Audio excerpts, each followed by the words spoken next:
Hello friends, welcome to the Spicy Chef. நாம இன்னைக்கு பார்க்க போற ரெசிபி என்னன்னு பாத்தீங்கன்னா கருவேப்பிலை சட்னி. இந்த கருவேப்பிலை நம்ம ஹெல்த்துக்கு ரொம்ப நல்லதுங்க. இதுல அயன் கண்டென்ட் ரொம்ப அதிகமா இருக்கு.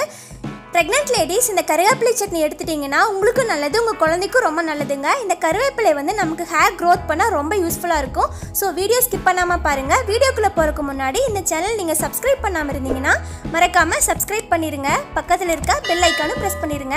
அப்பதான் நான் டெய்லி அப்டேட் பண்ற வீடியோஸ் எல்லாம் உங்களுக்கு நோட்டிஃபிகேஷனா வரும். வாங்க இப்போ நம்ம கருவேப்பிலை சட்னி எப்படி செய்யறதுன்னு பார்க்கலாம்.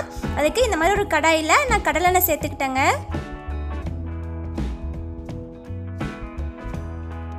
எண்ணெய் சூடானதும் நான் இதில் 1 ஸ்பூன் அளவுக்கு சீரகம் சேர்த்துக்கிறேங்க.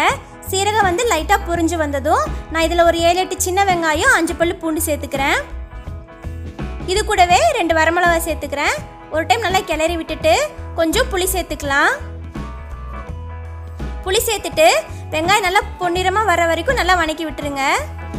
பாருங்கள் பொன்னிறமாக வணங்கிடுச்சு. இப்போ நான் இதில் 1/4 டீஸ்பூன் அளவுக்கு பெருங்காயம் சேர்த்துக்கிறேன்.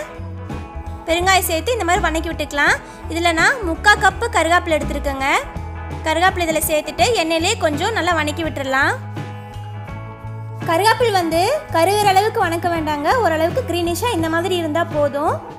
இந்த ஸ்டேஜில் நான் கொஞ்சம் கொத்தமல்லி தழை ஆட் பண்ணிக்கிறேங்க. இதில் கொத்தமல்லி தழை ஆட் பண்ணி ஒரு டைம் நல்லா வணக்கிக்கோங்க. கொத்தமல்லி தழை ஆட் பண்ணால் உங்களுக்கு நல்லா கருவேப்பிலோட பச்சை வாசம் தெரியாது. அதுக்காக தான் கொத்தமல்லி தழை ஆட் பண்ணிக்கிட்டேன்.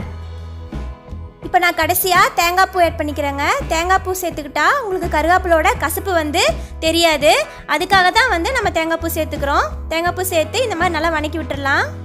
தேங்காய் பூ நல்லா வணக்கி விட்டுட்டு இப்போ நம்ம ஸ்டவ் ஆஃப் பண்ணிடலாங்க. ஒரு 5 மினிட்ஸ் ஆற விட்டுடலாம். ஆறினதுக்கப்புறம் நான் மிக்ஸி ஜாரில் போட்டு அரைச்சி எடுத்துக்கலாம். 5 மினிட்ஸ் நல்லா ஆறிடுச்சுங்க. நான் இதை மிக்ஸி ஜாரில் போட்டு எடுத்துருக்கேன்.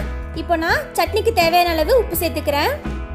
உப்பு சேர்த்துட்டு கொஞ்சம் தண்ணி ஆட் பண்ணி நம்ம இப்போ அரைச்சி எடுத்துக்கலாம்.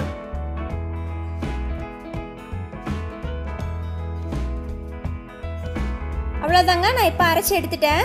இப்போ பாருங்கள் எப்படி இருக்குன்னு பார்க்கலாம். நமக்கு கருவேப்பிலை சட்னி சூப்பராக அரைச்சி எடுத்தாச்சுங்க. ரொம்ப பேஸ்ட்டாக அரைக்காமல் இந்த மாதிரி கொரகொரப்பாக அரைச்சி எடுத்துக்கோங்க. பாருங்கள் இந்த மாதிரி இருக்கணும். அவ்வளோதாங்க, நமக்கு கருவேப்பிலை சட்னி சூப்பராக ரெடி ஆயிடுச்சு. நம்ம செய்கிற எல்லா டிஷ்லேயும் கருவேப்பிலை சேர்த்துக்குவோம், ஆனால் சாப்பிட மாட்டோம், தனியாக எடுத்து வச்சுருவோம். இந்த மாதிரி கருவேப்பிலை சட்னி மாதத்தில் ஒரு டைம் நீங்கள் எடுத்துக்கிட்டிங்கன்னா கருவேப்பிலை இருக்க சத்தும் நமக்கு கிடைக்கும், கருவேப்பிலை சாப்பிட்ட மாதிரி இருக்கும். நீங்களும் இந்த மாதிரி ட்ரை பண்ணி பாருங்கள். ட்ரை பண்ணி பார்த்துட்டு எப்படி இருந்துச்சுன்னு கமெண்ட்டில் சொல்லுங்கள். உங்களுக்கு இந்த ரெசிபி பிடிச்சிருந்துச்சுன்னா லைக் பண்ணுங்கள், ஷேர் பண்ணுங்கள், கமெண்ட் பண்ணுங்கள். மறக்காமல் சப்ஸ்கிரைப் பண்ணுங்கள். பக்கத்தில் இருக்க பெல் ஐக்கானை ப்ரெஸ் பண்ணுங்கள். தேங்க்ஸ் ஃபார் வாட்சிங்.